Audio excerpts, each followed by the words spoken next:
Hello everyone, I'm Brahm, and for my presentation I will be discussing contemporary beauty standards in Japan, how they may have come to be, and how they continue to affect women in Japan across multiple cultural contexts.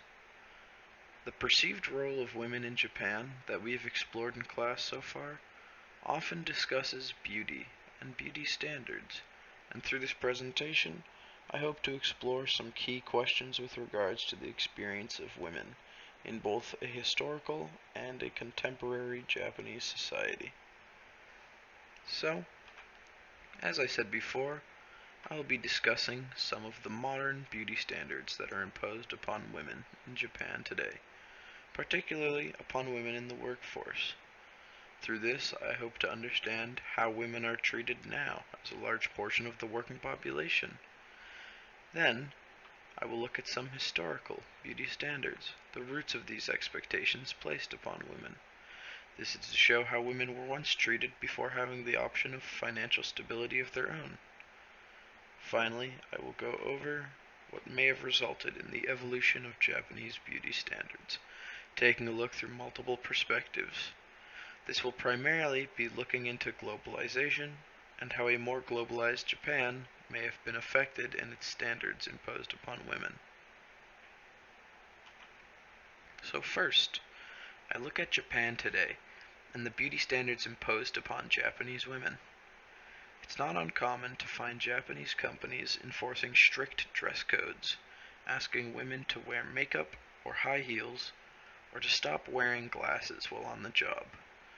Multiple Japanese news sources reported in 2019 that numerous companies were enforcing that female employees remove glasses for reasons like how they give a cold impression. Kumiko Nemoto, professor of sociology at Kyoto University of Foreign Studies, said in response to the news, quote, "It's not about how women do their work. The company values the women's appearance as being feminine, and that's opposite to someone who wears glasses." In this case, companies will prioritize making female employees change how they dress solely to maintain what they would consider a more socially acceptable appearance. Companies will control what female employees wear so that they may work to maintain the beauty standards they set and believe to be more important than employees' comfort. Yet it doesn't stop with eyewear. Japanese companies impose restriction on women's apparel from head to toe, literally. The Ku2 movement was an online social forum made to question the necessity of heels in the workplace, challenging, quote, etiquette norms in Japan, end quote. Yumi Ishikawa, creator of the Ku2 movement seen on the far left, wanted to raise awareness to the unfair treatment, asking why women must wear heels at many companies, whereas their male counterparts could wear flat shoes. To gain support for the cause, as well as signatures for her petition, Yumi Ishikawa held an event where men would try wearing and walking in heels themselves. Men who attended responded with distaste for the shoes, describing them as uncomfortable. They agreed that it is unfair women are required to wear such shoes which cause such discomfort, whereas men could wear much less awkward flat shoes. However, both the companies who enforce these standards and the Japanese government seem to be in agreement that high heels are a must for women's apparel. Japanese Labor Minister Takumi Nemoto made it clear that he was not in the support of the movement, going as far as to say, quote, "It's generally accepted by society that wearing high heels is necessary and reasonable in workplaces."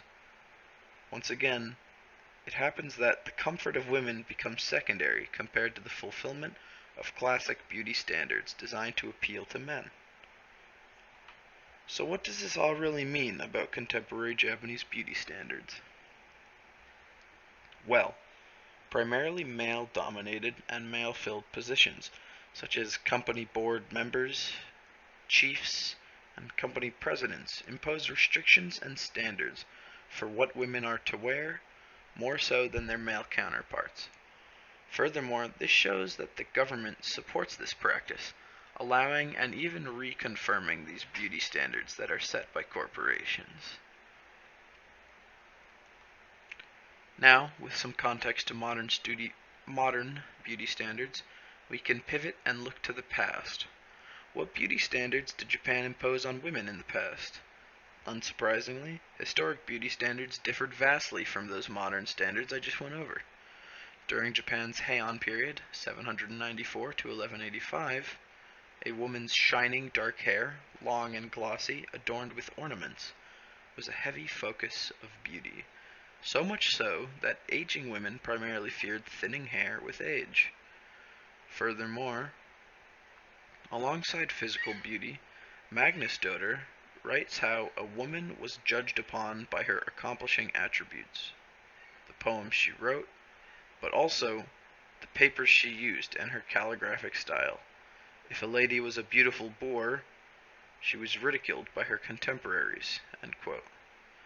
Physical beauty was not all that it was expected of women in Heian Japan. To be beautiful meant to live up to a society that expected you to be a masterful calligrapher who could maintain and decorate a home stylishly, and on top of that, also be beautiful according to their societal standards. Mia Elise Mizuta writes in her book of the concept of bijin, or beauty.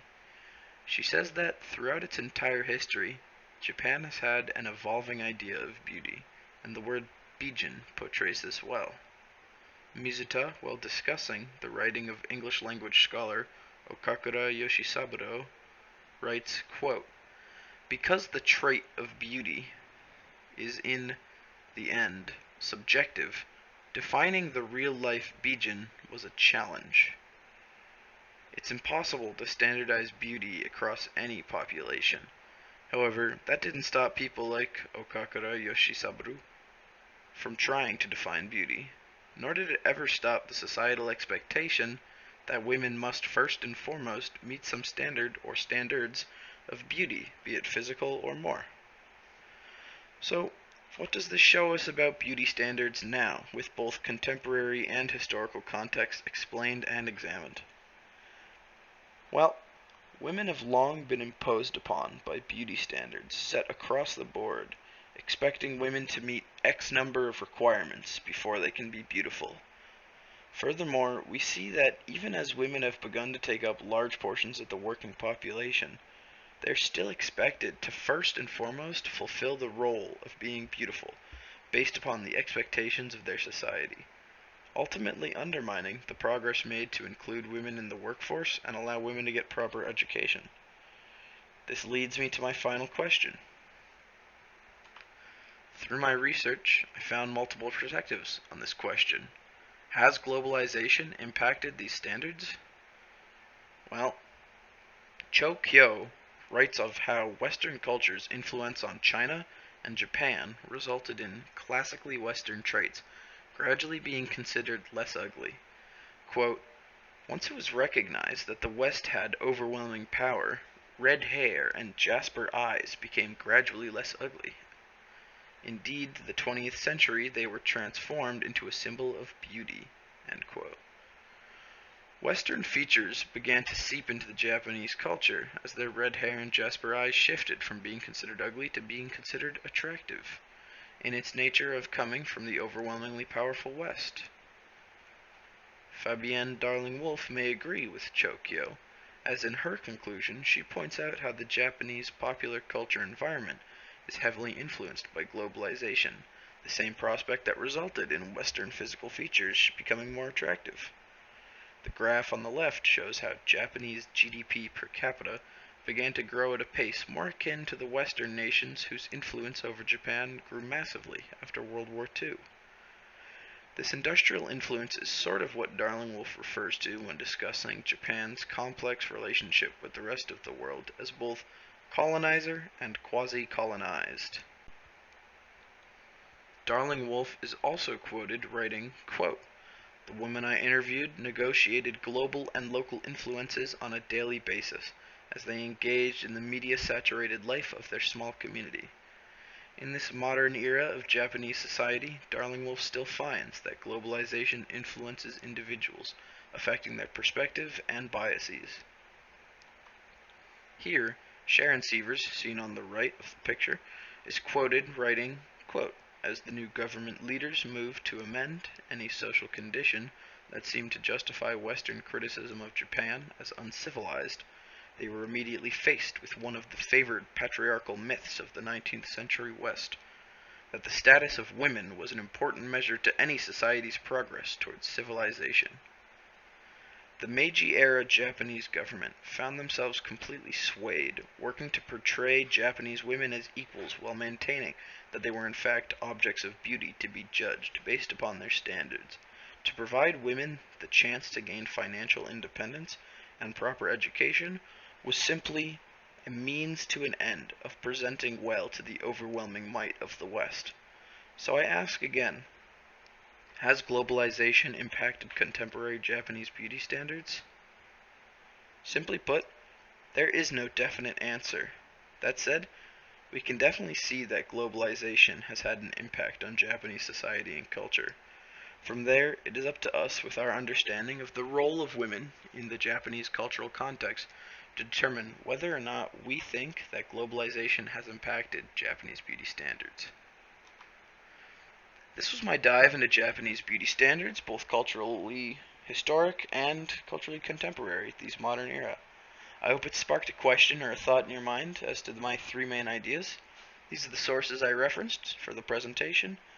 Thank you so much for watching.